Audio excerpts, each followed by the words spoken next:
From that moment, Maria was the most important person in my life. We were together for 10 days. We ate in little restaurants beside the sea. We listened to music in the clubs and bars. We walked over the island. We looked at the flowers, the horses, and the people. Every day I learned more about her, and she had dreams for the future. "I'm going to be a doctor, Peter," she said, "to help people, and I want to travel around the world." I kissed her. "When this war finishes," I said, "we're going to travel together." We couldn't forget the war. After 9 days, I had to go back to my ship.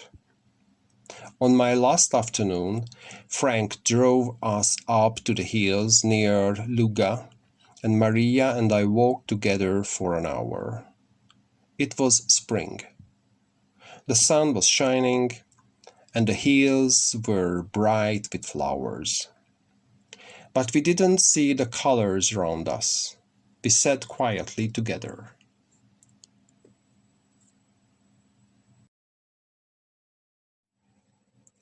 Maria looked at me. Her face was angry. "I hate war," she said. "Why do people fight, Peter?" "You don't want to fight, do you?" I held her hand. "I don't want to, but I have to. But don't worry, I'm going to come back after the war. And then—" I couldn't say any more. Maria said quietly, "People change. Are we going to be different after the war?" "Oh, Maria, I don't know," I said. "But I'm going to come back. We can always be together." Maria didn't answer. I looked at her. Her eyes were full of love. I thought about the eyes of the old lady in the picture. We didn't say anything after that. We just sat together and watched the sky and the sea. The next day I went back to my ship.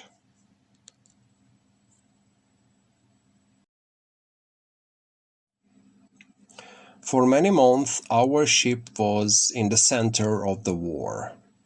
One terrible day Frank died and a lot of other people on the ship. I was lucky. I didn't die, but I was in hospital for 6 months. In Malta, life was difficult too. A lot of people died there. I didn't hear from Maria.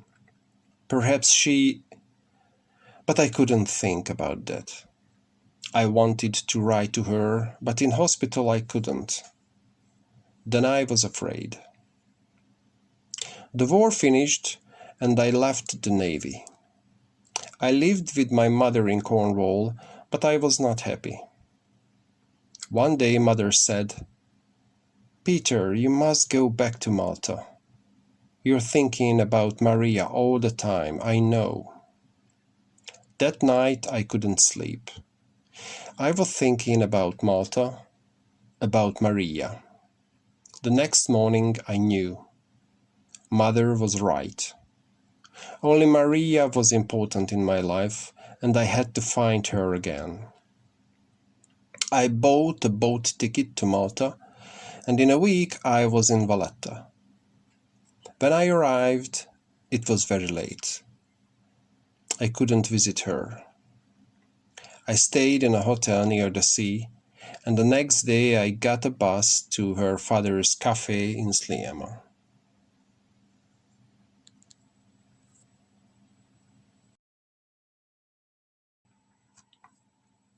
It was winter in Malta now. There were no flowers on the hills, the sea was grey, and there was a cold wind. The cafe was there, but it was empty. There was no glass in the windows. There were no doors. What happened here during the war? I thought.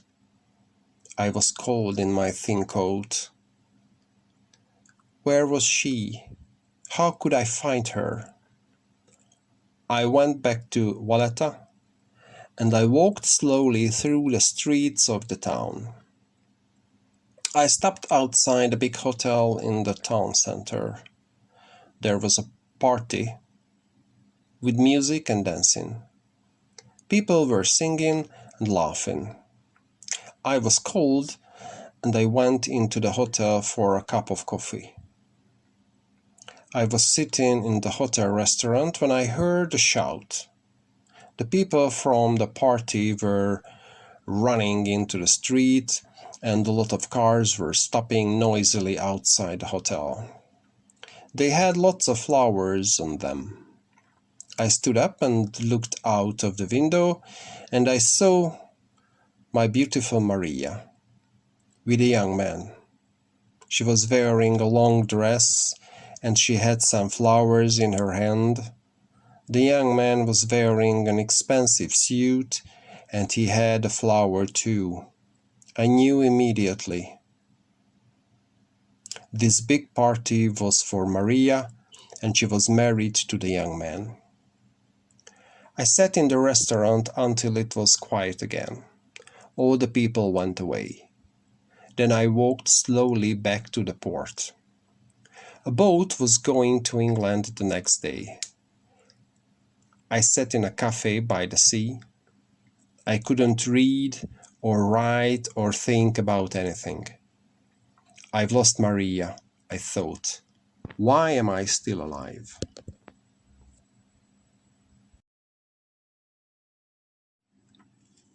Six weeks later, I moved out of my mother's house into a little room. It was small and cheap, and I took only a few of my things with me. A chair, my radio, and my grandmother's picture. I often sat in the evenings and I talked to the little old lady with the quiet face and the red dress. She was my friend, and she knew my secrets. After some time, I got a boring job in a boring office. I had a little money for food and some money for my room. I often visited my mother and gave her some money. She was old now and tired, but she had to work in the shop because she needed the money. One day a man in my office stopped next to my desk. "Do you want to buy a lottery ticket?" he asked. A lot of people need new houses after the war. The money from the lottery is going to help them. He smiled. "Maybe this is the lucky number and you can win a lot of money." I bought a ticket, and after that he was very friendly. I visited him and his family at his house. He talked a lot about pictures. His brother had an important shop in London, and he knew a lot about famous painters.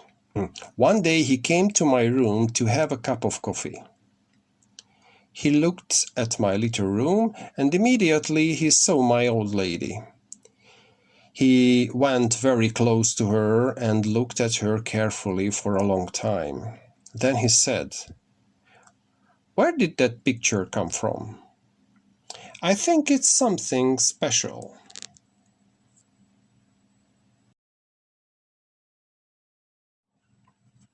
The next day, he brought his brother. They took the picture away, and after a lot of tests, the brother came back.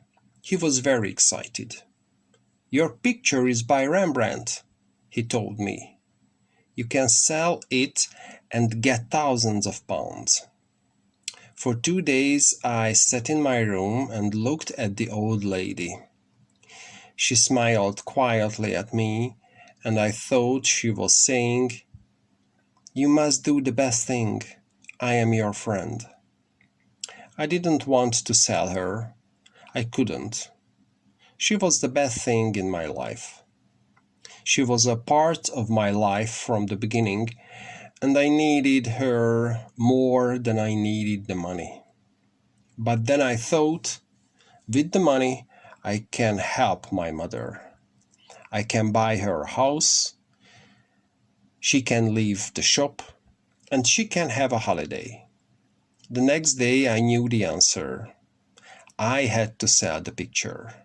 I can ask my friend's brother, I thought. He can sell the picture for me. I went to the office, and when I saw my friend, I went over to him. But before I could speak, my friend laughed and took my hand. "Well, here is the lucky man," he said, and the other people in the office all laughed and clapped their hands. "You've won the lottery," he said, "and a cheque for £20,000 is coming in the post."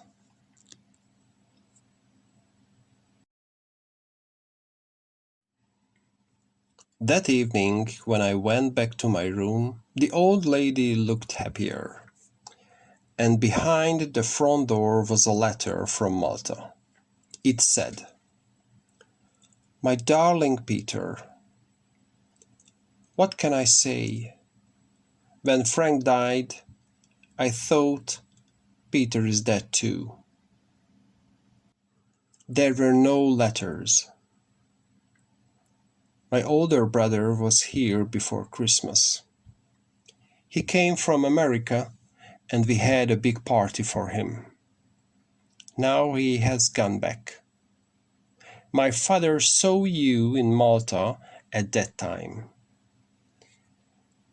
He told me, but I didn't believe him. I wrote to the Navy, and they told me about you and sent me your address. I need you. When can you come? Your loving Maria. The next day I flew to Malta.